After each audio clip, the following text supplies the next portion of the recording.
Now, if you have demand on your cars, you have to start watching now your energy uses, because after a certain amount, a cap goes on.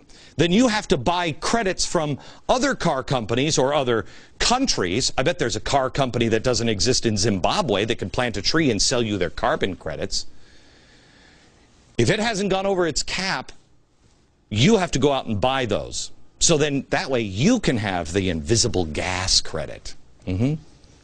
Now, it's not just car companies, it's everything. Everything. One of the most affected will be bakers because of all the ovens and everything else. But don't worry. Don't worry. This is not going to cause a price problem with bread. No. No. You'll be able to get bread. No, bread will be different. Yeah, bread will be different. For some reason, bread will be different. Remember, the government can print money. Bakers cannot. So their options are, remember, save the planet and create jobs. You're a baker. You have to now pay for carbon credits. You can pay for them out of the, all the money you make in the bakery. My father was a baker, so I know. Oh my gosh, we were so rich. We were so rich. Oh, I got to tell you, there's so much money in cakes and donuts. So your options are fire people, cut salaries, hire people part-time, get rid of benefits, or raise prices. Well, which one is the president saying is going to happen? Because he knows. Watch.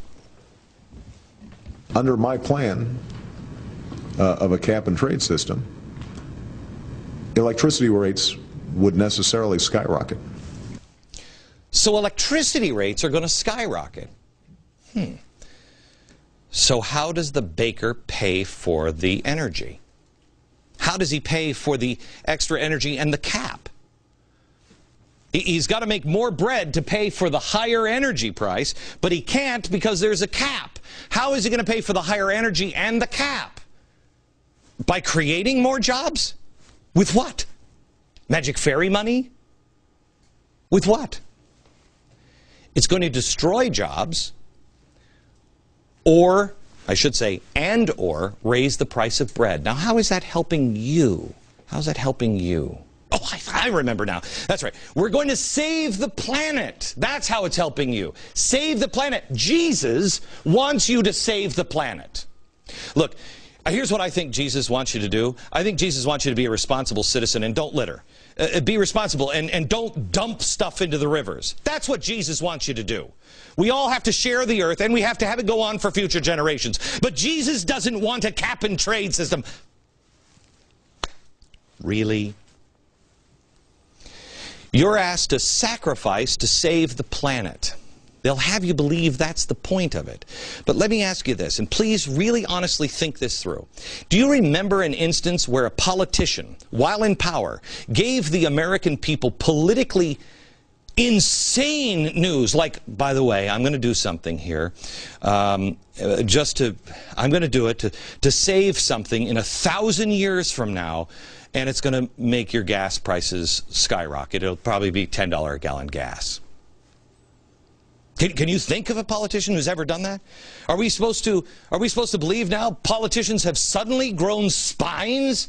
They're going to stand responsible for $10 a gallon gasoline, yet these same people won't declare war after 9/11. Really? Really? They want to close Gitmo because... Really? They will tell you there's a war to save the planet, and you will have to pay $10 a gallon gasoline, but they won't address Social Security collapsing in what, 2 years, 5 years? They're going to make bread and gas and everything else, the price skyrocket for something coming in 1,000 years, but they don't have the political courage to fix Social Security. Make sense to you, America? It doesn't. So now let's try to figure out what does make sense. Let's first of all remember what we learned in the 3rd grade. Plants need this dangerous invisible gas, okay? The planet, no, there's not going to be any place for any kind of farms or anything because it's so bad. CO2 is so bad. We learned it in the 3rd grade. Let me show you a video here. A video made from co2science.org. Here it is. This plant over here, time-lapse photography, getting 180% increase in CO2 levels. That's 30% higher than the worst-case predictions by the end of the century. This plant getting the regular, dangerous, evil amount. Which one's doing better? The plant that's getting the we're all going to die amount actually seems to like CO2. Gosh, I do think I remember learning that. Maybe it was in the 2nd grade. It's not about saving the globe, okay? We also know that they are creating a global governance structure. Look what they're already doing on every other front. You have the IMF now setting global standards for Greece and the European Union.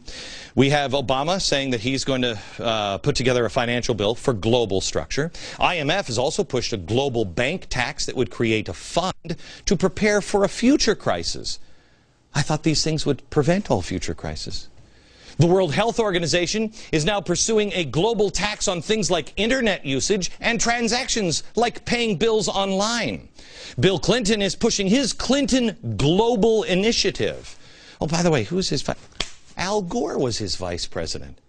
That's weird, who also said that the climate bill would bring about global governance. I think you're being scammed. You're being scammed by a group of people I've called Crime Inc. This is the biggest crime, because it's planetary wide. This is the biggest crime in our planet's history. It's how all of this works. It's the thing that makes sense. Who's going to get rich? Well, we've shown you how the money goes from the Chicago Climate Exchange, how it all got there over the days. If you missed it, go to glennbeck.com and look for this. We've laid it all out. We've shown you all of it, all the board of directors of the Emerald Cities Collaborative, where a lot of the money stops. It's all the usual suspects, all of them, all of them. Creating green jobs. Yeah, that's right, creating jobs. Right.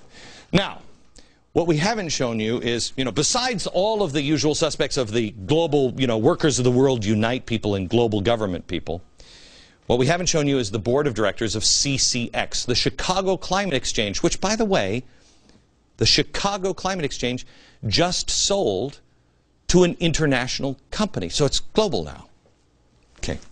I haven't shown you who's on the board of directors, but let me take you back to the words at the top of the show. The top of the show, I showed you these words. It was from a 1990 interview. At the time, can you bring the words up? At the time, by the UN Secretary General for the Earth Summit. He's now one of the directors, board of directors of CCX. This is what he said. What if a small group of these world leaders were to conclude that the principal risk of the Earth comes from their actions, the actions of rich countries, and in order to save the planet, the group decides, isn't the only hope for the planet that the industrialized civilizations collapse? Isn't that our responsibility to bring this all about? Now, I want to be very clear here, as we talked to the reporter that did this interview in 1990 up in Canada, and I want to be very clear. He was fantasizing about a plot of a novel he was thinking about writing. Yeah. I want to show you the list of novels that Maurice Strong has written before 1990. Here it is. None. No, he's never written a novel. But this is 1990, and he had this great, because that sounds like a great plot, doesn't it? Is it? How many has he written since? None. Wow. That's, You know what? He's been busy. He's got this great novel idea, but he hadn't had time to do it because he's involved in collapsing the global economies into the hands of a global government. Isn't that interesting? It's almost like his book. Maybe it's performance art. This isn't about CO2. It's not about the planet. You know what this is about? This is about the evil rich people of the world, namely you, because remember, you're the wealthiest 10% in the world. I think you might be even the wealthiest 1% in the world. This is about the evil rich countries. In other words, you. That's what this is about. The guy's name is Maurice Strong.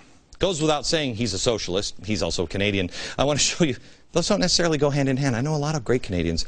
I want to show you his resume, and then I need your help. Next.